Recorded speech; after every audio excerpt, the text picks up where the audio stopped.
जय हिंद दोस्तों, स्वागत है आप सभी का आपके अपने परिवार द लॉजिकल साइंस में। मैं हूं आलोक सिंह आथीस और आज के इस वीडियो सेशन में हम लोग डिस्कस करने वाले हैं group D 2018 shift wise science question discussion में 9 अक्टूबर के सेकंड शिफ्ट में पूछे गए 24 क्वेश्चन में से 15 क्वेश्चन की।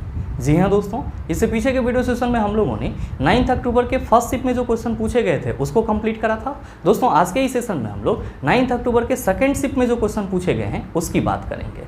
साथ ही आपकी जानकारी के लिए बताना चाहूँगा कि आज के इस सेशन का जो भी क्वेश्चन है उसका PDF मैं आप सबों को उपलब्ध नहीं करा पाऊँगा। रीज़न ये है कि टाइपिस्ट क्वेश्चन टाइप करके नहीं भेजा है और चूँकि आप सबों का एग्ज़ाम नज़दीक है तो क्लास का कंटिन्यू रहना बहुत ही ज़रूरी है। इसीलिए आज के इस सेशन में जितने भी क्वेश्चन मैंने आपको कराया है वो सारे क्वेश्चन को मैंने बोर्ड पे लिख के कराया है। तो आप सभी आज के लिए कोऑपरेट करेंगे। जैसे ही टाइपिस्ट क्वेश्चन टाइप करके हमको भेजता है टेलीग्राम पे क्वेश्चन का PDF अपडेट हो जाएगा। बहरहाल आइए अपने सेशन की शुरुआत करते हैं और चलते हैं पहले क्वेश्चन की तरफ। आपका जो पहला क्वेश्चन है आज के इस सेशन का क्वेश्चन नंबर 1, क्या पूछा जा रहा है आपसे पूछा जा रहा है कि किस प्रकार का जनन अधिक विविधता ला सकता है। ऑप्शन दिया हुआ है बीजांड द्वारा जनन, दूसरा ऑप्शन है पुनर्जनन, तीसरा ऑप्शन है लैंगिक और चौथा ऑप्शन है मुकुलन। क्या होगा इसका आंसर? आपसे क्वेश्चन करा जा रहा है कि आपके इन चारों ऑप्शन में से ऐसा कौन सी जनन की प्रक्रिया है जिसके द्वारा जो जीव प्राप्त होते हैं उसमें बहुत ज़्यादा विविधताएं देखने को मिलती है। आप कहेंगे गुरुजी ये बताओ ये विविधता का क्या मतलब होगा। तो मेरे मित्र आप सभी ध्यान में रखेंगे कि विविधता को हम लोग ठेठ भाषा में भिन्नता भी कह सकते हैं। और आपसे क्वेश्चन क्या करा जा रहा है कि इन चारों ऑप्शन में से कौन सा ऐसी जनन की प्रक्रिया है जिससे जो जीव प्राप्त होते हैं उसमें बहुत ज़्यादा भिन्नताएं देखने को मिलती है। आप क्या कहेंगे कि गुरुजी आपने पीछे के सेशन में बताया है कि जब हम लोग बात करते हैं किसकी, सेक्सुअल रिप्रोडक्शन की, किसकी बात करते हैं, सेक्सुअल रिप्रोडक्शन की, इसी को हम लोग हिंदी में क्या कहते हैं, इसी को हम लोग हिंदी में लैंगिक जनन कहते हैं। और आप क्या कहते हैं कि गुरुजी लैंगिक जनन प्रक्रिया के द्वारा जो जीव पैदा होते हैं उसमें हमको बहुत ज़्यादा भिन्नताएं देखने को मिलती है, यानी कि बहुत ज़्यादा विविधताएं देखने को मिलती है। या इंग्लिश में हम लोग कह सकते हैं कि सेक्सुअल रिप्रोडक्शन के थ्रू जो भी ऑर्गेनिज्म प्राप्त होते हैं उनमें बहुत ज़्यादा डाइवर्सिटी देखने को मिलती है। तो आपके इस क्वेश्चन का सही आंसर क्या होगा? आप कहेंगे option number C is the right answer of this question. मेरे मित्र आप सभी ध्यान में रखेंगे कि जो सेक्सुअल रिप्रोडक्शन होता है इसमें रिप्रोडक्शन के प्रोसेस को डन करने के लिए कितने पेरेंट की जरूरत होती है। तो आप सभी ध्यान में रखना कि इसमें डबल पेरेंट की जरूरत होती है। सेक्सुअल रिप्रोडक्शन में रिप्रोडक्शन के प्रोसेस को डन करने के लिए कितने पेरेंट की जरूरत होती है? डबल पेरेंट की जरूरत होती है। और ये दोनों जो डबल पेरेंट होते हैं ये क्या होते हैं, तो अपोजिट सेक्स वाले होते हैं, यानी कि एक मेल होता है और दूसरा क्या होता है, फीमेल होता है। तो आप सभी हमेशा ध्यान में रखेंगे कि सेक्सुअल रिप्रोडक्शन की एक ऐसी प्रक्रिया है जिसमें डबल पेरेंट की जरूरत होती है। डबल पेरेंट क्या होते हैं, अपोजिट सेक्स वाले होते हैं। एक क्या होता है मेल और दूसरा क्या होता है फीमेल। और इसके थ्रू जो ऑर्गेनिज्म आपको प्राप्त होता है उसमें क्या होती है, बहुत ज़्यादा भिन्नताएं देखने को मिलती है, यानी कि बहुत ज़्यादा विविधता देखने को मिलती है। आप कहेंगे कि गुरुजी बीजांड द्वारा जनन का क्या मतलब हुआ। तो मेरे मित्र आप सभी ध्यान में रखेंगे कि अगर हम लोग बीजांड द्वारा जनन की बात करेंगे तो वो भी किसके अंदर आ जाएगा, तो आप कहेंगे सेक्सुअल रिप्रोडक्शन के अंदर ही आ जाएगा। और साथ ही आपके जो दूसरे और चौथे ऑप्शन में पुनर्जनन और मुकुलन की बात की जा रही है ये दोनों ही क्या हैं, तो आप कहेंगे कि गुरुजी ये दोनों ही अलैंगिक जनन के प्रकार हैं। दोनों ही क्या हैं, आप कहेंगे अलैंगिक जनन के प्रकार हैं। और मेरे मित्र आपसे क्वेश्चन ये भी पूछा जाता है कि निम्नलिखित में से ऐसा कौन सा जीव है जिसके अंदर रिप्रोडक्शन की जो प्रोसेस है वो पुनर्जनन और मुकुलन के द्वारा होती है। तो आप सभी याद रखना हाइड्रा। उम्मीद करते हैं समझ पाए होंगे। चलते हैं अगले क्वेश्चन की तरफ। आपका जो अगला क्वेश्चन है क्वेश्चन नंबर 2, क्या पूछा जा रहा है आपसे पूछा जा रहा है कि एक लेंस के डैश से होकर गुजरने वाली प्रकाश की किरण बिना किसी विचलन के निकल जाएगी। आपसे क्वेश्चन करा जा रहा है कि जो लेंस होता है उसके डैश से होकर के गुजरने वाली प्रकाश की किरण बिना किसी डेविएशन के, बिना किसी विचलन के निकल जाएगी। ऑप्शन दिया हुआ है मुख फोकस, दूसरा ऑप्शन है वक्रता केंद्र, तीसरा ऑप्शन है मुख अक्ष और आपका चौथा ऑप्शन है प्रकाशिक केंद्र। क्या होगा इसका आंसर? आप कहेंगे कि गुरुजी पहले ये बताओ कि लेंस को हम लोग डिफाइन कैसे करेंगे। तो मेरे मित्र आप सभी ध्यान में रखेंगे कि जब हम लोग लेंस को डिफाइन करते हैं तो क्या कहते हैं कि लेंस जो है वो पारदर्शक पदार्थ का टुकड़ा होता है जो दो निश्चित ज्यामितीय सतहों से क्या होता है, घिरा हुआ रहता है। तो आप सभी चाहें तो इसके डेफिनेशन को लिख सकते हैं कि लेंस पारदर्शक पदार्थ का टुकड़ा होता है टुकड़ा होता है जो दो निश्चित ज्यामितीय सतहों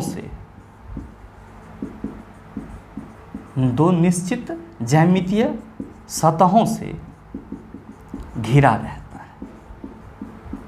तो कोई भी आपसे पूछे ये बताओ कि लेंस क्या है, तो आप कहेंगे कि लेंस जो है वो पारदर्शक पदार्थ का टुकड़ा है जो दो निश्चित ज्यामितीय सतहों से क्या होता है, घिरा रहता है। और ध्यान दीजिएगा कि लेंस के द्वारा प्रकाश की कौन सी घटना को डन किया जाता है, तो आप सभी कहेंगे कि गुरुजी लेंस के द्वारा प्रकाश की अपवर्तन की घटना होती है।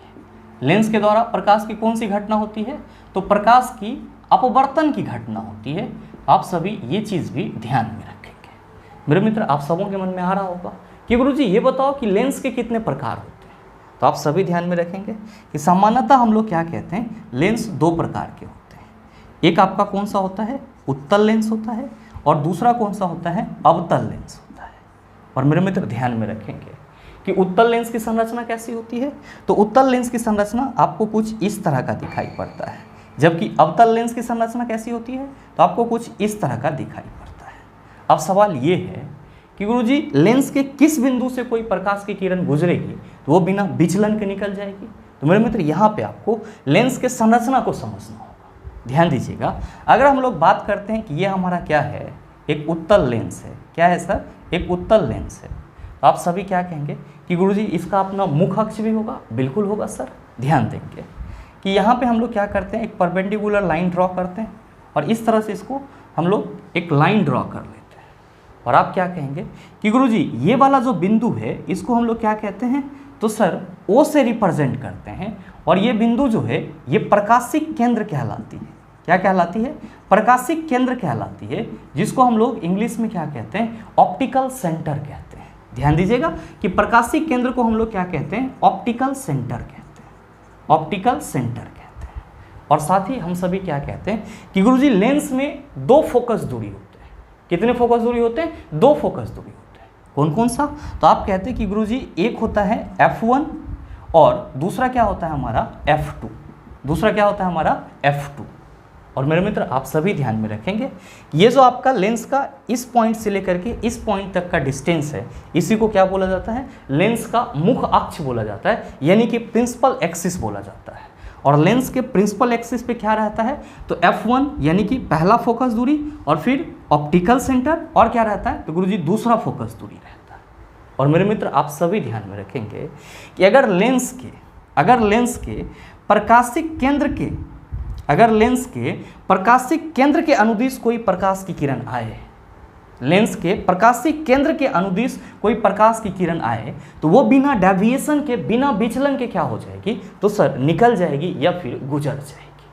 तो आपसे जो क्वेश्चन करा जा रहा है कि एक लेंस के डैश से होकर के गुजरने वाली प्रकाश की किरण बिना किसी विचलन के निकल जाएगी, तो आप क्या कहेंगे कि गुरुजी लेंस हमारा उत्तल हो या फिर अवतल हो, इन दोनों के ही अगर कोई प्रकाश की किरण प्रकाशिक केंद्र के अनुदिश आएगी, वो क्या होगा, बिना विचलन के निकल जाएगी, बिना डेविएशन के निकल जाएगी।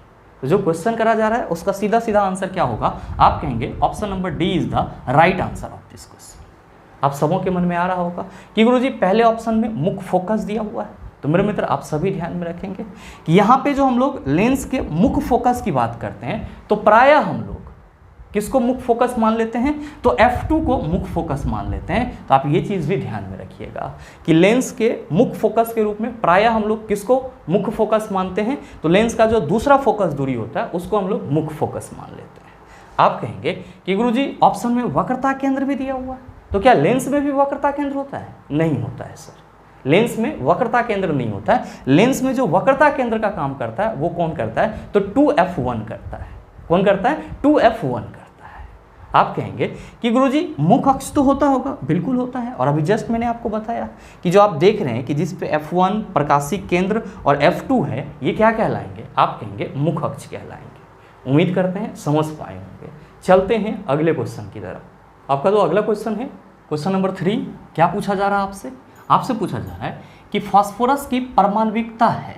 ऑप्शन है 3, दूसरा ऑप्शन है 4, तीसरा ऑप्शन है आपका 5, चौथा ऑप्शन है 7। बड़ा ही आसान सा सवाल है। क्वेश्चन करा जा रहा है कि जो फास्फोरस है उसकी परमाणविकता क्या होती है। आप कहेंगे ये परमाण्विकता क्या है? तो मेरे मित्र ध्यान में रखेंगे कि इसी को हम लोग इंग्लिश में क्या कहते हैं, इसी को हम लोग इंग्लिश में एटॉमिसिटी कहते हैं, और हम लोग शुद्ध भाषा में क्या कहते हैं, परमाणुकता कहते हैं। क्या कहते हैं? परमाणुकता कहते हैं। आप कहेंगे कि गुरुजी ये होता क्या है? तो मेरे मित्र आप सभी ध्यान में रखेंगे कि किसी भी अणु में उपस्थित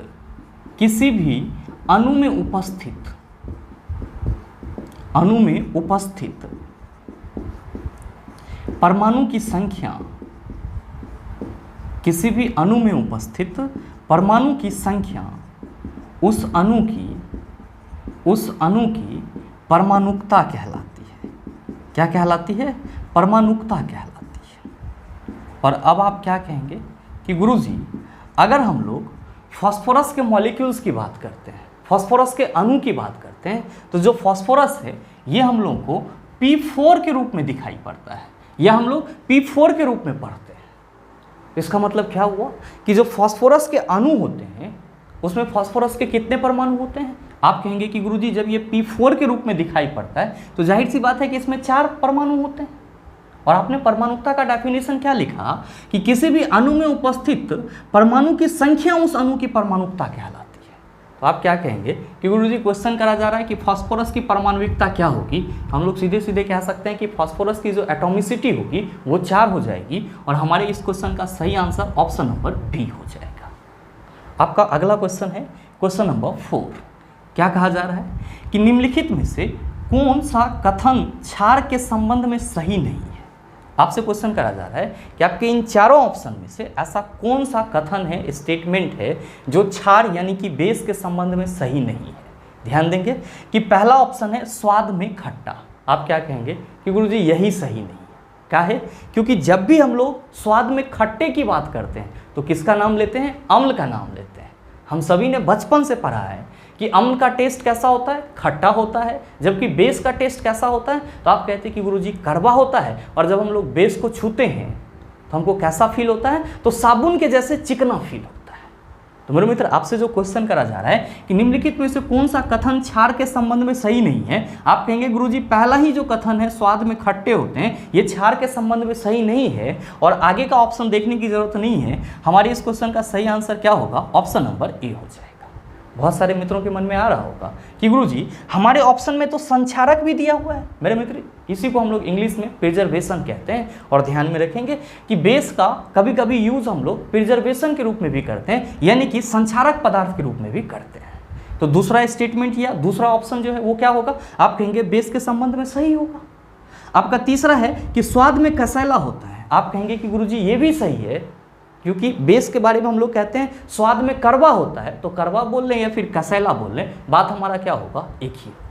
और नेक्स्ट क्या है? तो स्पर्श करने में साबुन जैसा। अभी जस्ट मैंने आपको बताया कि जब आप बेस को छुएंगे तो आपको कैसा फील होगा? आपको लगेगा कि हम साबुन को छू रहे हैं, यानी कि बेस जो है वो आपको क्या देता है? सॉफ्टी टच देता है। तो क्वेश्चन के अनुसार बेस के बारे में संक्षारक होना, स्वाद में कसैला होना और स्पर्श करने में साबुन जैसा फील देना, ये तीनों ही बात सही है। जबकि स्वाद में बेस खट्टा होता है ये बात क्या है? बिल्कुल ही गलत है। उम्मीद करते हैं समझ पाए होंगे। चलते हैं अगले क्वेश्चन की तरफ। आपका जो अगला क्वेश्चन है क्वेश्चन नंबर 5। क्या पूछा जा रहा है आपसे?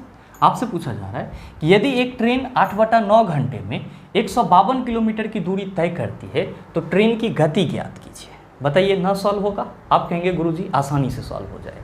क्वेश्चन में पूछा जा रहा है कि कोई ट्रेन है जो 8/9 घंटे में 152 किलोमीटर की दूरी तय करती है, तो हमसे ये कहा जा रहा है कि ट्रेन की स्पीड कितनी होगी। आप क्या कहिएगा कि गुरुजी टाइम दिया हुआ है। टाइम कितना दिया हुआ है? तो टाइम दिया हुआ है 8/9 आवर, और साथ ही साथ कितना दूरी कवर कर रही है? तो गुरुजी डिस्टेंस जो है वो 152 किलोमीटर कवर किया जा रहा है। तो क्या पूछा जा रहा है चेला? स्पीड पूछा जा रहा है। क्या कहोगे कि गुरुजी यहाँ पे यूनिट चेंज करने की ज़रूरत नहीं है। क्यों नहीं है? क्योंकि ट्रेन की स्पीड जो होगी उसको हम लोग किस में मापेंगे? किलोमीटर पर आवर में मापेंगे। और यहाँ पे आपका टाइम भी आवर में दिया हुआ है और जो डिस्टेंस है वो भी किलोमीटर में दिया हुआ है। आप क्या कहिएगा कि गुरुजी सीधे फार्मूला लगा दीजिए S = D/T। मेरे मित्र 152 ऊपर चला जाएगा और एक डिवाइड करना होगा 8/9 से। क्या कहिएगा कि गुरुजी जब इसको सॉल्व किया जाएगा तो 152 गुना ये 8/9 है, इसको अगर गुना में लाएंगे तो ये क्या हो जाएगा 9/8 हो जाएगा। और आप क्या कहिएगा कि गुरुजी अगर इसको डिवाइड किया जाए तो हम कह सकते हैं कि 8 एकम 8 हो जाएगा और 8 9 72 हो जाएगा, यानी कि 152 जो है वो 8 से 19 बार में कट जाएगा। और जब आप 19 को 9 से मल्टीप्लाई करेंगे तो क्या कहेंगे कि गुरुजी जो वैल्यू आएगा वो आ जाएगा 171 किलोमीटर पर आवर। तो मेरे मित्र आप देख लीजिए कि आपके किस ऑप्शन में 171 किलोमीटर पर आवर दिया हुआ है। आप कहेंगे कि गुरुजी तीसरे ऑप्शन में दिया हुआ है, तो बिल्कुल आपके इस क्वेश्चन का सही आंसर ऑप्शन नंबर सी हो जाएगा। आपका अगला क्वेश्चन है क्वेश्चन नंबर 6। क्या कहा जा रहा है? क्वेश्चन कहा जा रहा है कि 90 ग्राम पानी में मौजूद मोल की संख्या डैश है। ऑप्शन है 5, 50, 5.5, 0.5। क्या होगा इसका आंसर? आप सभी कहेंगे कि गुरुजी आप ही ने तो बताया है कि जब भी हमसे क्वेश्चन पूछा जाए कि मोल की संख्या क्या होगी तो हम सभी क्या कहते हैं, तो बस एक चीज़ चेक करते हैं, और वो चीज़ क्या है कि जो हमसे क्वेश्चन करा जा रहा है उसमें जो पदार्थ है वो तत्व है या फिर यौगिक है। तो आप क्या कहेंगे कि गुरुजी यहाँ पे तो पानी की बात की जा रही है और पानी का फॉर्मूला चला H2O होता है। H2O क्या है? आप कहेंगे यौगिक। काम हमारा खत्म हो गया। हम लोग कहेंगे कि मोल की संख्या इक्वल टू फॉर्मूला हो जाएगा दिया गया द्रव्यमान अब बटा, अगर क्वेश्चन में हमारा पदार्थ यौगिक है तो क्या हो जाएगा? आप कहेंगे अनुभार हो जाएगा। और अगर क्वेश्चन में हमारा पदार्थ तत्व रहता तो क्या हो जाता? बटा परमाणु भार हो जाता। ध्यान देंगे कि आपका दिया गया द्रव्यमान कितना है? आप कहेंगे कि गुरुजी 90 है। और H2O का अनुभार कितना होता है? तो आप कहेंगे गुरुजी 18 होता है। बहुत सारे मित्रों को याद नहीं रहता है तो भाई मेरे निकाल लेंगे। आप क्या कहेंगे कि H2O की जब हम लोग अनुभार की बात करते हैं, इसमें हाइड्रोजन के 2 परमाणु हैं। हाइड्रोजन के एक परमाणु का द्रव्यमान 1 होता है, यहाँ पे 2 गो है तो हम लोग क्या कहेंगे 1 गुना 2 प्लस ऑक्सीजन के एक परमाणु का द्रव्यमान कितना होता है 16। तो आप कहिएगा 1 दूना 2 प्लस 16, ये कितना हो जाएगा 18 हो जाएगा। यानी कि H2O का अनुभार कितना हो गया 18 हो गया। तो हम लोग क्या करेंगे 90 को 18 से डिवाइड कर देंगे, 18 पंचे कितना हो जाएगा 90 हो जाएगा। और जो क्वेश्चन करा जा रहा है कि 90 ग्राम पानी में मौजूद मोल की संख्या डैश है, आप कहेंगे मौजूद मोल की संख्या 5 है। और इसीलिए हमारे इस क्वेश्चन का सही आंसर ऑप्शन नंबर ए हो जाएगा। उम्मीद करते हैं समझ पाए होंगे। चलते हैं अगले क्वेश्चन की तरफ। आपका जो अगला क्वेश्चन है क्वेश्चन नंबर 7, क्या पूछा जा रहा है आपसे? आपसे पूछा जा रहा है कि डैश सबसे सरल अल्कोहल है। ऑप्शन दिया हुआ है ब्यूटेनॉल, दूसरा ऑप्शन है इथेनॉल, तीसरा ऑप्शन है एथिल अल्कोहल और चौथा ऑप्शन है मेथेनॉल। और क्वेश्चन करा जा रहा है कि इन चारों में से कौन सा सबसे सिंपलेस्ट अल्कोहल है, यानी कि सबसे सरल अल्कोहल है। आप कहेंगे गुरुजी इसको कैसे सॉर्ट करेंगे? तो मेरे मित्र आप सभी ध्यान में रखेंगे कि आपके इन चारों ऑप्शन में से जिस किसी भी अल्कोहल का फॉर्मूला सिंपल होगा उसको क्या कहेंगे हम लोग सिंपलेस्ट अल्कोहल कहेंगे। आप कहेंगे गुरुजी फिर तो हमको इस चारों ऑप्शन का फॉर्मूला भी मालूम होना चाहिए। बिल्कुल सर। और ध्यान देंगे यहाँ पे पहले ऑप्शन में है ब्यूटेनॉल। आप क्या कहिएगा कि गुरुजी फार्मूला होता है C4H9OH। जरा सा आप इस फार्मूला को देखिए और बताइए ये फार्मूला आपका सिंपल है या जटिल है। आप कहेंगे गुरुजी ये तो जटिल है, क्योंकि इसमें 4 परमाणु जो हैं कार्बन के हैं और यहाँ पे हाइड्रोजन के 9 और यहाँ पे हाइड्रोजन के 1 परमाणु, 10 परमाणु हाइड्रोजन के हैं और 1 क्या है ऑक्सीजन का है। इसी तरह अगर हम लोग बात करें इथेनॉल की, तो इथेनॉल का फॉर्मूला क्या हो जाएगा? आप कहेंगे C2H5OH हो जाएगा। आप कहेंगे कि गुरुजी ये भी हमारा सिंपल फार्मूला नहीं है, यहाँ पे भी क्या है कार्बन के 2 परमाणु हैं और हाइड्रोजन के कितने हैं 6 और ऑक्सीजन के 1, तो ये भी क्या हो जाएगा हमारा। आप कहेंगे गुरुजी इसका फार्मूला ही देखने में हमको जटिल लग रहा है, तो कहीं ना कहीं इसको भी हम लोग क्या कह सकते हैं, तो गुरुजी ये जटिल अल्कोहल ही कहलाएगा। नेक्स्ट है आपके तीसरे ऑप्शन में एथिल अल्कोहल। तो मेरे मित्र आप सभी ध्यान में रखेंगे कि इथेनॉल का यानी कि C2H5OH का कॉमन नेम क्या होता है, यानी कि साधारण नाम क्या होता है, तो आप सभी ध्यान में रखना एथिल अल्कोहल होता है। मतलब साफ है कि एथिल अल्कोहल के लिए भी फॉर्मूला हमारा क्या हो जाएगा, आप कहेंगे C2H5OH हो जाएगा। ध्यान दीजिएगा कि अल्कोहल ग्रुप के कंपाउंड का कॉमन नेम लिखने के लिए हम लोग क्या करते हैं, तो एल्किल समूह के साथ अल्कोहल जोड़ देते हैं। और एल्किल समूह के साथ जब हम लोग अल्कोहल जोड़ देते हैं तो वही हमारा क्या हो जाता है, अल्कोहल ग्रुप के कंपाउंड का कॉमन नेम यानी कि साधारण नाम हो जाता है। ठीक उसी तरह जिस तरह यहाँ पे हम लोग बात कर रहे हैं कि एथेनॉल का कॉमन नेम क्या होता है, एथिल अल्कोहल होता है। नेक्स्ट है आपका मेथेनॉल। आप क्या कहेंगे कि गुरुजी ये जो मेथनॉल है इसका फार्मूला होता है CH3OH। क्या होता है फार्मूला? CH3OH। और इसी का कॉमन नेम क्या होता है? तो आप सभी कहते हैं कि गुरुजी इसी का कॉमन नेम होता है मिथाइल अल्कोहल या फिर मेथिल अल्कोहल। आप क्या देख रहे हैं? आप देख रहे हैं कि इसका जो फार्मूला है वो बिल्कुल ही क्या है, सरल है। इसमें ना तो आपको बहुत ज़्यादा कार्बन की परमाणु है और ना ही क्या है सर, हाइड्रोजन के परमाणु है। तो हम लोग क्या कह सकते हैं कि गुरुजी जो हमारा मेथनॉल है वो क्या कहलाएगा, सरल अल्कोहल कहलाएगा। तो आप सभी इस चीज़ का गांठ बांध लेंगे। जब भी क्वेश्चन करा जाएगा कि डैश सबसे सरल अल्कोहल है, आप कहेंगे मेथनॉल CH3OH क्या है, सबसे सरल अल्कोहल माना जाता है, जिसका कॉमन नेम क्या होता है। तो ध्यान में रखिएगा कि इसका जो साधारण नेम होता है, इसका जो साधारण नाम होता है वो क्या होता है, तो आप याद रखेंगे मिथाइल अल्कोहल होता है। क्या होता है? Methyl alcohol. तो अगर आपके ऑप्शन में मेथनॉल ना दिया हुआ रहे और क्वेश्चन पूछा जाए कि डैश सबसे सरल अल्कोहल है और ऑप्शन में मिथाइल अल्कोहल दिया रहे, तो आप इसको आसानी से टिक कर देंगे। मेरे मित्र ध्यान में रखेंगे, नोट करके आप इस चीज़ को लिख लेंगे। क्या लिख लेंगे कि मेथनॉल को वुड स्पिरिट भी बोला जाता है। मेथनॉल को क्या बोला जाता है? तो आप सभी ध्यान में रखना, वुड स्पिरिट भी बोला जाता है। और आपके एग्जाम में क्वेश्चन ये भी पूछ लिया जाता है कि निम्नलिखित में से वुड स्पिरिट कहलाता है। आप क्या कहेंगे कि जो मेथनॉल है इसी को क्या बोला जाता है, वुड स्पिरिट बोला जाता है। बहुत सारे मित्रों के मन में आ रहा होगा कि गुरुजी मेथनॉल को वुड स्पिरिट क्यों बोला जाता है। तो आप सभी ध्यान में रखेंगे कि शुरुआती दौर में मेथनॉल को जो है वो लकड़ी के डिस्ट्रक्टिव डिस्टिलेशन यानी कि लकड़ी के भंजक के द्वारा प्राप्त किया जाता था, इसीलिए इसे क्या बोला जाता है, वुड स्पिरिट भी बोला जाता है। तो आपसे कोई अगर ये क्वेश्चन पूछ दे कि ये बताओ कि मेथनॉल को वुड स्पिरिट क्यों बोला जाता है, तो आप कहेंगे शुरुआती दौर में मेथनॉल जो है वो लकड़ी के भंजक से प्राप्त होता था, डिस्ट्रक्टिव डिस्टिलेशन से प्राप्त होता था, इसीलिए इसे क्या बोला जाता था, वुड स्पिरिट भी बोला जाता है। आपका जो अगला क्वेश्चन है वो है क्वेश्चन नंबर 8। क्या पूछा जा रहा है? तो आपसे पूछा जा रहा है कि निम्नलिखित में से कौन सा मुकुलन यानी कि बडिंग द्वारा जनन करता है। आप क्या कहेंगे कि गुरुजी आपने पीछे के सेशन में इस क्वेश्चन के बारे में भी कंसेप्ट दिया है। आप क्या कहिएगा कि गुरुजी यहाँ पे जो पहले ऑप्शन में अमीबा है, तो अमीबा में जो जनन की प्रक्रिया होती है वो कौन सा होता है? तो आप कहते हैं कि गुरुजी द्विविखंडन प्रक्रिया होती है। अमीबा में जनन की कौन सी प्रक्रिया होती है? आप कहते हैं द्विविखंडन होती है, जिसको हम लोग क्या कहते हैं, तो गुरुजी इसी को हम लोग बाइनरी फिजन कहते हैं। और इसी तरह अगर हम लोग बात करते हैं पैरामेशियम की, तो पैरामेशियम कैसे जनन करता है? आप कहते हैं कि गुरुजी यहाँ पे भी द्विविखंडन की प्रक्रिया होती है, यानी कि अमीबा और पैरामेशियम दोनों में ही जनन की जो प्रक्रिया होती है वो बाइनरी फिजन के द्वारा होती है। और साथ ही ध्यान में रखेंगे कि यहाँ पे जो प्लाज्मोडियम दिया हुआ है, यहाँ पे जो आपका प्लाज्मोडियम दिया हुआ है, इसमें जनन की प्रक्रिया कैसे होती है? इसमें जनन की प्रक्रिया बहुविखंडन प्रक्रिया के थ्रू होती है, जिसको हम लोग इंग्लिश में क्या कहते हैं, इसी को हम लोग इंग्लिश में मल्टीपल फिजन कहते हैं।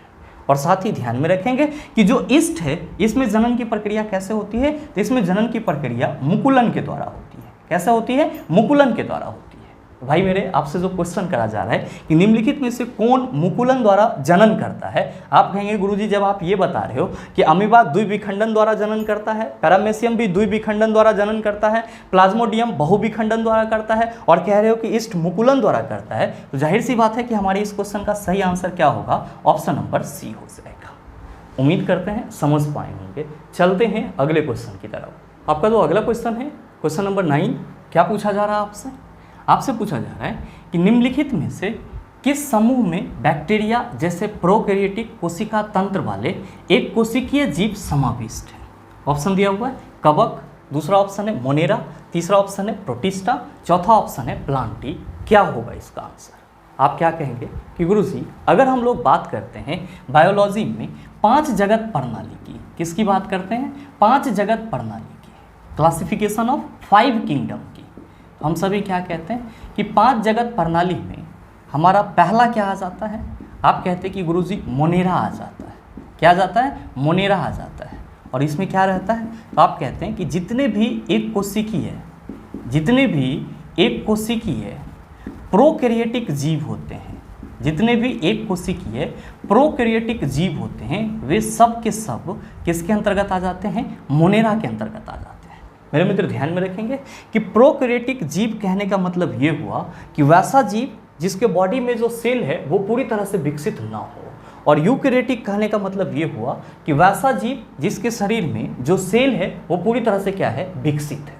तो आप सभी क्या कहेंगे कि गुरुजी इसका मतलब ये हुआ कि मोनेरा के अंतर्गत वैसे जीव आते हैं जो एक कोशिकीय तो होते हैं, लेकिन उसका वो कोशिका भी पूरी तरह से डेवलप नहीं होता है, पूरी तरह से विकसित नहीं होता है।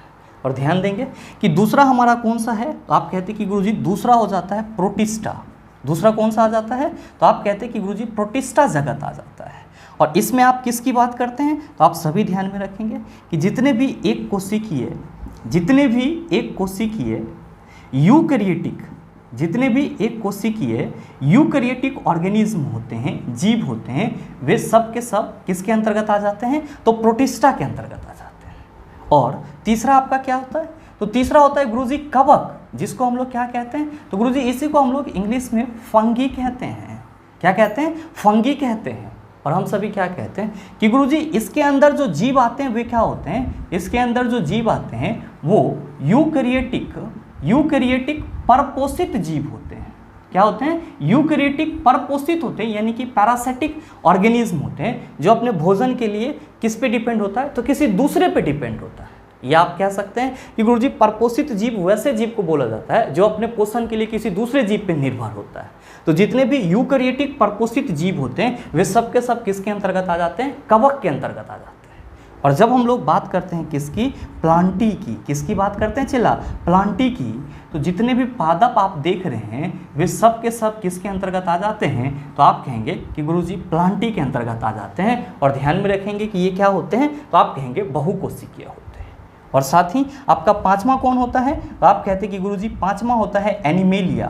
और एनिमेलिया के अंतर्गत कौन आ जाता है, तो गुरुजी सभी जंतु आ जाते हैं। कौन आ जाता है, सभी जंतु आ जाते हैं।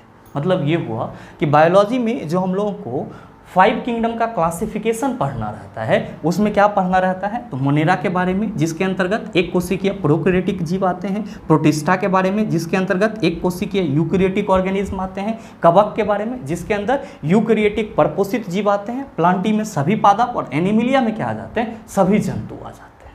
भाई मेरे आपसे क्वेश्चन क्या करा जा रहा है, क्वेश्चन करा जा रहा है कि निम्नलिखित में से किस समूह में बैक्टीरिया जैसे प्रोकैरियोटिक कोशिका तंत्र वाले एक कोशिकीय जीव समाविष्ट होते हैं। आप कहेंगे गुरुजी प्रोकैरियोटिक की बात की जा रही है, मतलब हम लोग कहाँ पे इसको देखेंगे, आप कहेंगे मोनेरा में देखेंगे।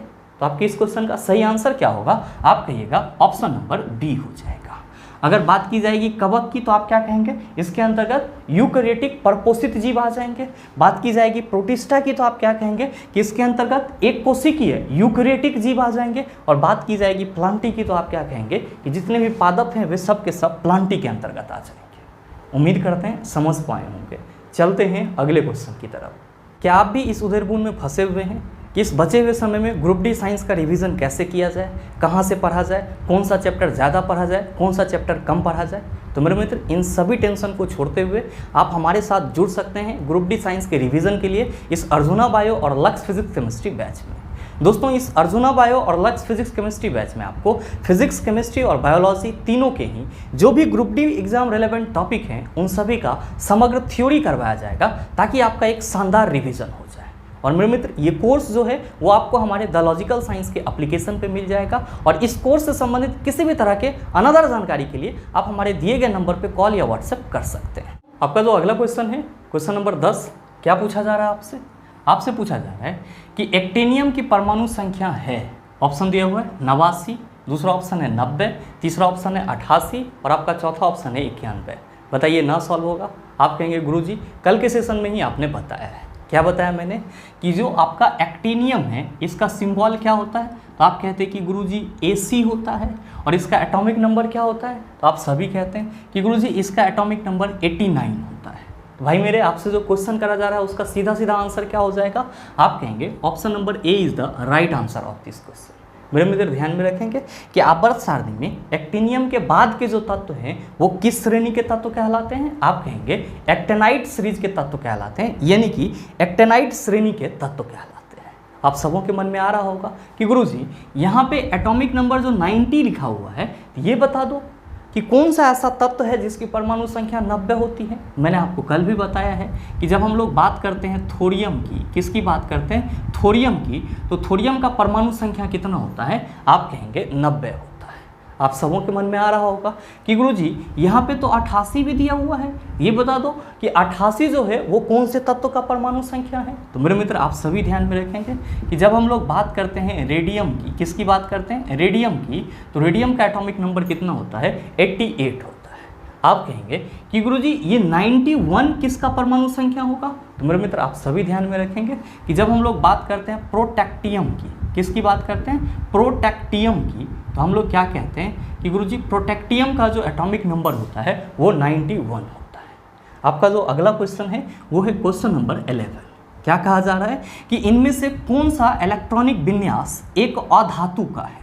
तो मेरे मित्र मैंने आपको कई बार बताया है कि सामान्यतः जो धातु का इलेक्ट्रॉनिक विन्यास होगा, सामान्यतः जो धातु का इलेक्ट्रॉनिक विन्यास होगा तो क्या होगा, तो धातु के इलेक्ट्रॉनिक विन्यास के बाह्यतम कक्षा में, धातु के इलेक्ट्रॉनिक विन्यास के बाह्यतम कक्षा में या तो आपको एक इलेक्ट्रॉन देखने को मिल सकती है, या 2 इलेक्ट्रॉन देखने को मिल सकती है, या फिर 3 इलेक्ट्रॉन देखने को मिल सकती है। तो वैसा कोई भी इलेक्ट्रॉनिक कॉन्फ़िगरेशन जिसके बाह्यतम कक्षा में या तो एक इलेक्ट्रॉन हो, या फिर 2 इलेक्ट्रॉन हो, या फिर 3 इलेक्ट्रॉन हो, वो क्या कहलाएगा, आप कहेंगे गुरुजी वो धातु का इलेक्ट्रॉनिक कॉन्फ़िगरेशन यानी कि धातु का इलेक्ट्रॉनिक विन्यास कहलाएगा। और अगर हम लोग बात करते हैं अधातु के इलेक्ट्रॉनिक कॉन्फ़िगरेशन की, किसकी बात करते हैं, अधातु के इलेक्ट्रॉनिक कॉन्फ़िगरेशन की, तो आप सभी ध्यान में रखेंगे कि अधातु के इलेक्ट्रॉनिक कॉन्फ़िगरेशन में बाह्यतम कक्षा में कितना इलेक्ट्रॉन रह सकता है, या तो 5 इलेक्ट्रॉन रह सकता है, या फिर 6, या फिर 7। तो आप देख लीजिए कि आपका जो इलेक्ट्रॉनिक कॉन्फ़िगरेशन दिया हुआ है उसके बाह्यतम कक्षा में 5, 6 या 7 इलेक्ट्रॉन किस में है। क्यों, क्योंकि आपसे क्वेश्चन करा जा रहा है कि इनमें से कौन सा इलेक्ट्रॉनिक विन्यास एक अधातु का है। तो आप क्या कहेंगे कि गुरुजी अगर हम लोग पहले ऑप्शन को देखते हैं तो बाह्यतम कक्षा में 3 इलेक्ट्रॉन है, ये किसका हो जाएगा, आप कहेंगे कि गुरुजी ये धातु का हो जाएगा। किसका हो जाएगा, धातु का हो जाएगा। और इसी तरह अगर हम लोग बात करें दूसरे ऑप्शन की, तो आप क्या कहेंगे कि गुरुजी यहाँ पे तो बाह्यतम कक्षा में 4 है और उप धातु का भी रह सकता है। डिपेंड किस पे करेगा, तो डिपेंड इस पे करेगा कि हम लोग वहाँ पे चेक कर लेंगे इलेक्ट्रॉन को जोड़ करके कि जो हमारा इलेक्ट्रॉन है वो किसके परमाणु संख्या के बराबर है। आप क्या कहेंगे कि गुरुजी अगर यहाँ पे चेक किया जाए तो 8 दूनी 10 4 14, और 14 जो है वो किसका एटॉमिक नंबर होता है, तो आप कहते हैं कि गुरुजी सिलिकॉन का होता है। तो सिलिकॉन क्या है, आप कहेंगे कि गुरुजी उपधातु है। और मेरे मित्र अगर यहीं पे हमारा इलेक्ट्रॉनिक कॉन्फ़िगरेशन 2 4 होता तो आप क्या कहते कि गुरुजी कार्बन का है, और कार्बन क्या है, अधातु है। ये चीज़ आप याद रखिएगा कि जब भी आपको बाह्यतम कक्षा में 4 इलेक्ट्रॉन दिखाई पड़ेगा तो आप देख लेना वहाँ पे कि कार्बन का इलेक्ट्रॉनिक कॉन्फ़िगरेशन है या फिर किसी और तत्व का है। कैसे पता करेंगे, तो जितने भी इलेक्ट्रॉन होंगे उसको जोड़ लेंगे तो आपको क्या मिल जाएगा, उस तत्व का परमाणु संख्या मिल जाएगा। तो आप क्या कहिएगा कि गुरुजी ऑप्शन नंबर बी जो है ये एक्चुअली में क्या है, तो उपधातु का इलेक्ट्रॉनिक कॉन्फ़िगरेशन है। किसका है, उपधातु का इलेक्ट्रॉनिक कॉन्फ़िगरेशन है।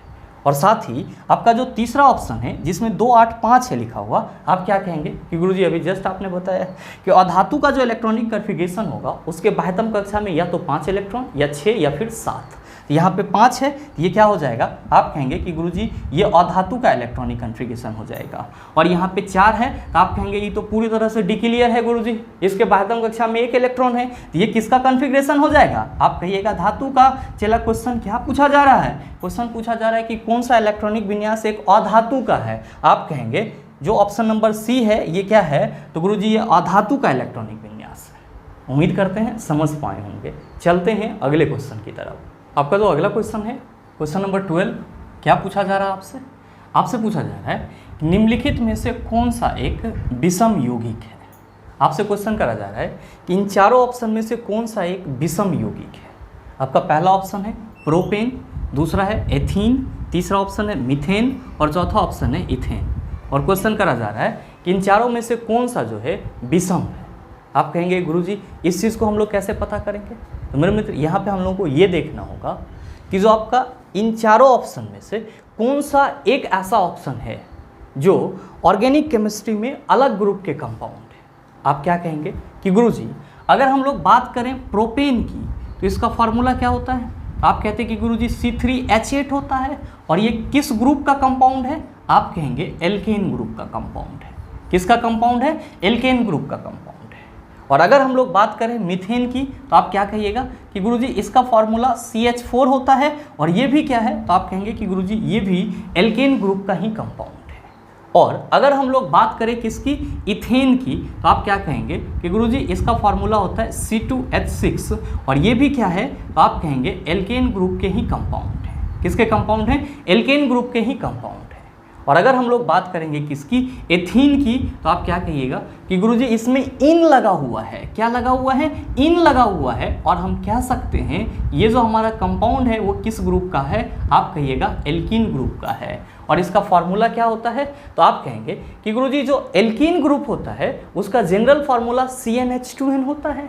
यहाँ पे एथीन की बात की जा रही है, मतलब 2 कार्बन की बात की जा रही है, तो जाहिर सी बात है कि CnH2n में अगर हम लोग n के जगह 2 रखेंगे तो क्या हो जाएगा, आप कहेंगे गुरुजी कार्बन तो 2 ही रहेगा लेकिन हाइड्रोजन 2 × 2 4 हो जाएगा। तो हम ये कह सकते हैं कि एथीन का जो फॉर्मूला होगा वो क्या होगा, आप कहिएगा C2H4 हो जाएगा। क्या देख रहे हैं, आप देख रहे हैं कि प्रोपेन, मीथेन, इथेन ये सब के सब एल्केन ग्रुप से बिलोंग करते हैं, जबकि जो आपका एथीन है वो किस ग्रुप से बिलोंग करता है, आप कहेंगे एल्कीन ग्रुप से बिलोंग करता है। आप बताओ कि आपके इस क्वेश्चन का सही आंसर क्या होगा। आप कहेंगे गुरुजी पूछा जा रहा है कि इसमें से विषम यौगिक कौन सा है, तो जाहिर सी बात है कि जो एथीन है वो क्या है, हमारा विषम यौगिक है। और सही आंसर क्या है, आप कहेंगे ऑप्शन नंबर बी है। आपका जो अगला क्वेश्चन है उसमें क्या कहा जा रहा है, आपसे पूछा जा रहा है कि डैश पूरी तरह से मुक्त रहने वाले समुद्री जीव हैं। मेरे मित्र, मैंने आपको कल के सेशन में बताया था कि इकाइंड और माटा संघ के जो जंतु होते हैं या जीव होते हैं वो पूरी तरह से क्या होते हैं, समुद्री होते हैं।